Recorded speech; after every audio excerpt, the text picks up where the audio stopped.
are my favorite novels of Stephen King. He's one of my favorite authors, and the number one, it is Misery.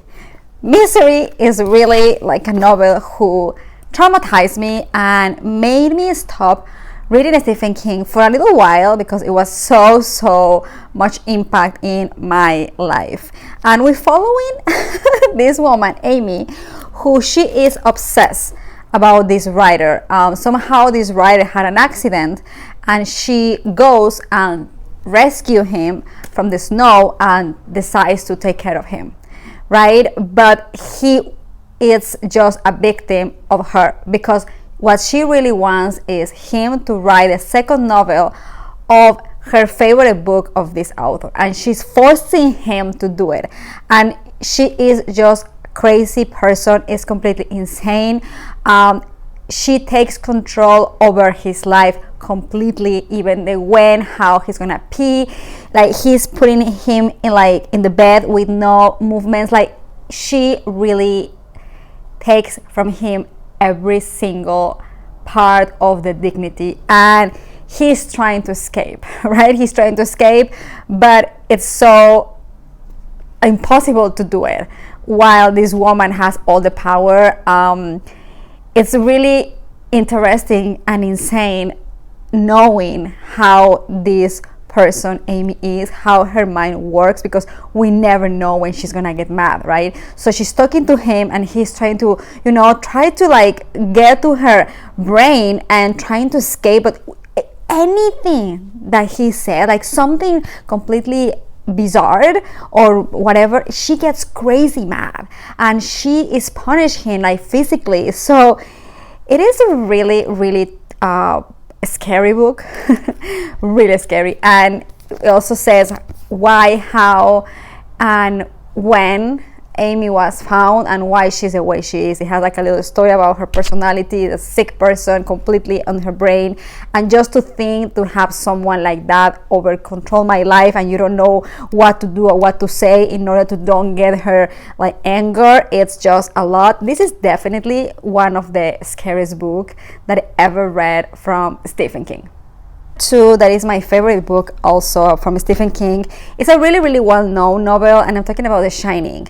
The Shining. This is I love Stephen King, and I have to say this because his horror, yes, is really bloody, as the horror genre is one of the characteristics, but it also, he plays a lot with your mind, so you really get scary for the things that he describes that you not even see, right? So we're following this family who Jack is the father, so it's Jack, his wife, and his son, and they go to live to this hotel because he gets a job over there. He's an alcoholic, he has a lot of anger issues, but he's trying to save his marriage, right? So they go to this hotel where the ex-employee from there, he killed all his family, and he's like, okay, well, it's not gonna happen to me.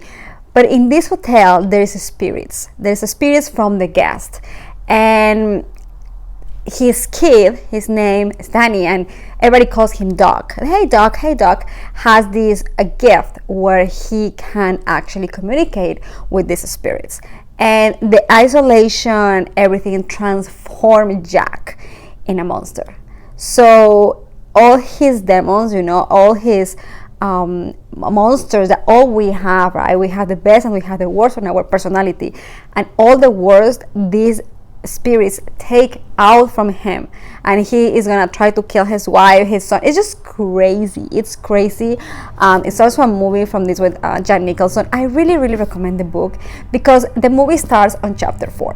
So in the book it gives you like a little more information about the background of Jack and why he is the way he is, and how he became an alcoholic, and why his son and his wife are kind of afraid of him, and what are his demons. So I really recommend this book. This definitely is my number 2 of my favorite books from Stephen King.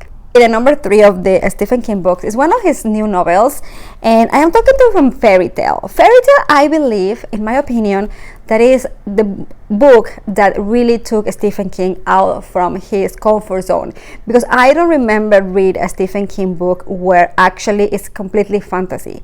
Like it's fantasy, we following Charlie, and Charlie is a person who is really kind, His mother died in an accident when she was walking in the bridge. A car hit her, and then somehow he met this man, old man, who has a dog. The name of the dog is Rather, and the man dies in a really mysterious way, and then Danny is taking care of the dog. And the dog is really, really kind, and they make this strong connection. And there is a way, because the dog is really old and he's gonna die soon, and there is a way where if they go to this underworld, can have a Rather get back his youth, so he can actually reverse the age. So he talks about this underground world when you start finding and encountering different personalities, and each personality gets like very strange disease. Like there's one that they turning gray until they disappear. There's another one that she cannot talk because all her mouth is completely closed, and all this world is dominated by this king that he is really mean, and he has to go and basically kill the king and get a Rather to this situation where they can reverse the age. So this book is a lot of fantasy. It's 100% fantasy, and I have a lot of quotes, and I have a lot of important information, and the end is really unique. I don't think I have ever seen an end like this in any Stephen King books, and I really like it. I really enjoy it because they talk about the love between you and your pet. I think there's a very unique and unconditional love. Also the connection between Charlie and his father, it's a lot. So it is also my favorite. I think the three of them are really good, but if I had to pick one, I would pick this because this is such an incredible story, and hopefully you like it.